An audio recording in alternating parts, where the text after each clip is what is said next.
jo crec que igual ens hauríem de centrar més en què vol dir l'objecte per nosaltres com a persones, no? Com fixar-se més en el contingut de l'objecte en si i intentar representar la societat a través del propi objecte. Saps el que vull dir? No sé. Això pot representar una cara, no? Pot representar una escena on hi ha una cara, no?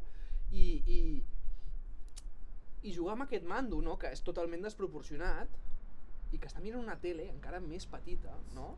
Sí, una mica amb això, aquests ous podrien ser com dues entitats per si soles, o persones, o éssers, o el que fos, i són com planetes, saps? Clar, és que de fet és que clar, o sigui, podríem jugar amb 2 ous, 2 planetes, o podríem jugar amb 20 planetes diferents, no? Com ve la tecnologia, saps? Com el futurisme. Ve com a ocupar, que és el que fem al final les persones, A saps? colonitzar, no? Una miqueta tota la vida que hi ha en aquests planetes i exoplanetes, no? O jo què sé, podrien ser persones també, com... Perquè al final, què és la verticalitat i la horitzonalitat a dintre l'univers? On està la part de dalt? On està la part de baix? No? Què és el pis de dalt? Què és el pis de baix?